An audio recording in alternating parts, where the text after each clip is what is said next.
black hole. Moving on. Now we will classify different kinds of black holes. All right, and this is a very interesting concept. So on the basis of size and formation, we have four classification of black holes.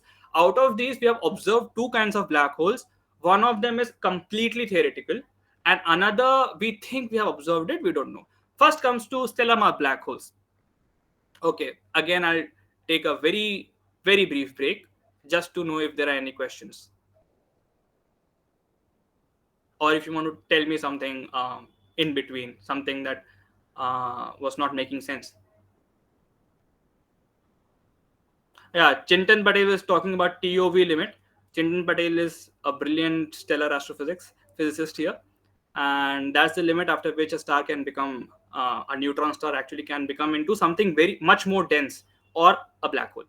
By the way, anything else?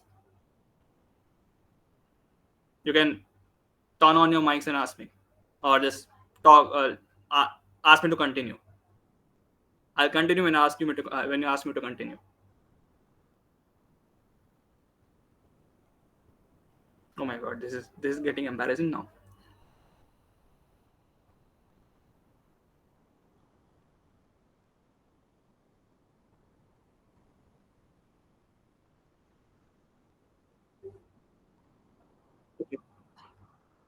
Okay. That, thank you for your kind words. I hope I can keep it this way, and do let me know if the session is getting boring as well. Okay, I'll try to keep it interesting. We are talking about black holes. You don't need to make it boring every time. I'll try to keep it a little bit more interactive and interesting. I think I'll move on now. All right. Coming to the classification on the basis of size or slash formation, the first thing that we have are stellar mass black holes. Stellar mass black holes are very common, actually the most common types of black hole that we come across, and these are black holes with masses ranging from a few solar masses, that is few times the mass of sun, to a few hundred solar masses. All right. uh, I'll come into the formation and everything later. Then we have intermediary mass black holes. These are black holes with masses ranging from hundreds of solar masses to thousands of solar masses. By the way, we have not found out an intermediary mass black hole. I'll come to that later. We, even if we have found out something like that, it's been still speculative. Third one is supermassive black holes. These are the huge ones. Black holes with masses ranging from thousand solar masses to billions of solar masses. All right, and we can find a supermassive black hole on the centers of almost every other galaxy. And the fourth one is primordial black holes. I have put an asterisk on both intermediary mass black holes and primordial black holes. Why? Intermediary, we are still looking for them properly. Primordial, they are theoretical, and again we are looking for them. They are theoretical black holes with mass. I'm sorry for the spelling mistake here. And masses ranging from 10 to the power of minus 8 kilogram. Basically, they're very light, 2000s of solar masses. Basically, what are they? Primordial black holes. We think they were made just a second after the Big Bang due to quantum fluctuation and everything. So how would they be now? So that's a different kind of black hole. I'll come to that later. So we have these four classification on the basis of size or formation, how they are formed. All right. So I come to the most common one, stellar mass black holes.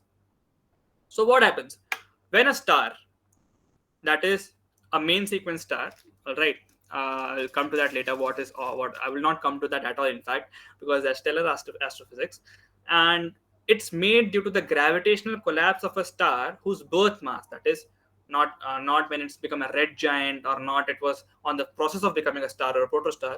It's 8 to 10 solar masses. What happens to such a star when, first of all, we'll come to we will first think what happens inside of a star. I'll just briefly tell you. The star itself is a very delicate balance of gravitational pull and gas pressure. All right. Gas pressure, where does it? So what happens is, when, I'll just briefly tell you, from coal, dust, and mass, everything has gravity. Gravity pulls everything together, and when everything gets pulled together in a cold, dark area, they get closer together basically, and the density increases. It increases more. As the density increases, uh, we are able to start nuclear fusion. Basically, how does that work? It's a deep dive. I'm not going to take this right now, but as soon as the density of any body reaches to a point where it can start fusion of hydrogen, we consider it to be a star in most of the cases. All right, so that's how star is born, and it's got hydrogen fuel. When a star such which is like at least 8 to 10 solar masses exhausts its hydrogen reservoirs, a lot of things can take place. There are various cycles. There are hydrogen cycle, there is CNO cycle, there is sometimes a star may the star and its shell inside shell may fuse up to iron. All right, all these things can happen in a star depending upon what was the mass of the star when it was formed, when basically the hydrogen fusion started occurring. All right, a lot of things can happen. So what does this hydrogen fusion do? The star's internal gravity is pulling it inside, and this hydrogen fusion, which fuse into this basically proton fusion, which turns into a helium, and then it goes ahead. What happens there? It releases energy. It's completely in the realm of Oppenheimer here, to be really honest. Oppenheimer made a fission bomb. We are talking about fusion here, but again, that's why Oppenheimer was able to postulate about the beginning of a black hole from here only. All right. So what it does is, against the pull of the gravity, the star releases gas pressure, which basically pushes it outside. So there is an equilibrium between the inward gravitational pull and the nuclear fusion inside, which makes it an outward push, and the star is stable. But what happens when it runs out of fuel?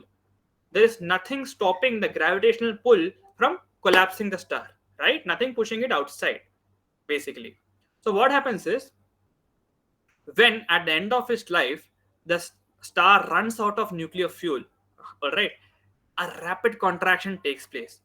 Very rapid contraction. Basically the atmosphere of star and the outer layers of stars start to contract, like in a very rapidly towards the inside. And the inside, the basically the core of the star is very dense. So when it rapidly comes inside, it collides with the core of the star and it rebounds. And that rebound is what we call supernova. This is such a And in that rebound, all kinds of heavy metals are released, all kinds of dust, stardust, everything is released, which again starts a new cycle of making a planet, star, heavenly body, comet, etc., etc. So that's the rebound which goes out. But what remains? The dense core still remains. All right. Now, that dense core, depending upon the mass, can fizzle out, or it can become firstly a white dwarf. All right. Here's where the Chandrasekhar limit comes into play. If the white dwarf has a mass greater than 1.4 solar masses, all right, so the white dwarf is not collapsing in on itself. It has something called electron degeneracy pressure going on. I won't explain it much. Basically, the free electrons inside the white dwarfs are keeping it from collapsing any further. All right, but if the white dwarf's mass is greater than 1.4 solar masses, even electron degeneracy pressure won't be able to keep it from collapsing in on itself. That's the Chandrasekhar limit, and Chandrasekhar, of course, got a Nobel Prize for it. And there's an interesting, I would say, beautiful story between Chandrasekhar and Arthur Eddington. Arthur Eddington was the one who proved Einstein's theory of relativity in front of British Council. Or sorry, I think Royal Astronomical Society. Please check into that. But there was a very big tussle between Eddington and Chandrasekhar. Basically, it was I should not be talking much about this. Do read up upon it. What happened between Chandrasekhar and Sir Arthur Eddington? All right. So moving on. So that's the Chandrasekhar limit. But after the Chandrasekhar limit, what happens? The star can either become a neutron star. Neutron star is a very brilliant star with highest density. Basically, other than the singularity, of course, it's so dense. It's so dense. Like there, of course, a teaspoon of the surface of a neutron star would weigh greater than the Earth itself. That's a neutron star. All right, and then comes the second limit. When does a star become what happens to a neutron star? Basically, if the mass of the neutron star is greater than a TOV limit, in here the O stands for Oppenheimer, V goes for I'm not able to get the name right, I'm so sorry. It What happens is, in I talked about electron degeneracy pressure in white dwarfs. The second thing, in neutron stars, how is it able to remain stable? It has something called degeneracy pressure. All right, neutron degeneracy pressure is greater than electron degeneracy pressure. I won't tell you what both of those are. This comes under the realm of nuclear and atomic physics. I can explain, but right now it would be too much. So at that point, if the mass of the neutron star is greater than TOV limit, even neutron degeneracy pressure cannot stop it from collapsing in on itself. All right, and when that happens, it collapses to an infinitesimally small point, which creates a singularity, and voila, we have a black hole. This is a stellar mass black hole, by the way. Okay, stellar mass black holes travels through the universe. By the way, there are millions of stellar mass black holes, stellar mass black holes in Milky Way itself. All right, and thankfully, none of them are in our vicinity. And they also participate in something called X-ray binaries. Why are they called X-ray binaries? Because the radiation that they emit when you detect them is in X-rays. A couple of my really valued friends and peers have worked or are working on X-ray binaries, and they've got a lot of knowledge about this. And what happens basically, binary systems are when two stars are uh, in a place with mutual gravitational pressure, and if one of them becomes a black hole, then that black hole, if one of the stars in a two-star system becomes a black hole, that black hole will simply suck, since it has got a greater mass than this, it will simply suck the gas dust molecules from this star and gain its mass. That's how basically all stellar mass black holes gain mass. All right, and moving on, they travel throughout the universe. They are not usually stable. They are actually very volatile, and they are moving here and there. These are stellar mass black holes. The second thing that we come to, that we observe quite a bit, are supermassive black holes. All right, supermassive black holes are extremely massive, and of course much larger than stellar mass black holes. Stellar mass black holes are like, they can go to the size of Earth to greater than the size of Earth, to Jupiter, or like maximum to the size of Sun. But when it comes to supermassive black holes, they are like huge, absolutely huge behemoths in the center of most galaxies. There is a center in the supermassive black hole in the center of Milky Way galaxy is called Sagittarius A. We recently got an image from again the Event Horizon Telescope of Sagittarius A. It was difficult to get that image. All right, we even we have a supermassive black hole, and by the way, the Sagittarius A that we have is still on the lower limit of supermassive black holes. The sizes that we have observed of supermassive black holes are stupendously big sometimes, literally super stupendously big. The largest black hole that we have observed is something called ton, and it's got an numeric against it, and its event horizon itself is as big that it can end to end, it can contain three of our solar systems. Just the event horizon is big enough to contain three solar systems. How big is that black hole? Oh my god! So it's so SMBs are found in centers of almost every large galaxy. So now the question arises: how do they form? Of course, we know that the general formation of a black hole is due to a core collapse, right? But the thing is, for a black hole to grow this size, there hasn't been enough time. As simply put, how can something accrete so much matter that it grew so big? So we are still researching upon how a supermassive black hole is made, all right? And the things that we are like the most what we agree upon is a, either it was made by uh, seed generator stars. What are those? Basically, our universe is 14.6 billion years old. All right, and this was funny. What happened? I'm so sorry. Yeah, maybe so the universe is 14.8 billion years old roughly, and if a huge set of stars were formed during the initial few a million years of universe, or the first billionth year, maybe it has got enough time to actually build itself up to a supermassive black hole. But even that is unlikely. Even if the black hole is accreting since the last 13 billion years, does not make sense that it will grow so huge, right? The second more plausible explanation is supermassive black holes are formed by black hole mergers. Exactly. This is a more plausible explanation.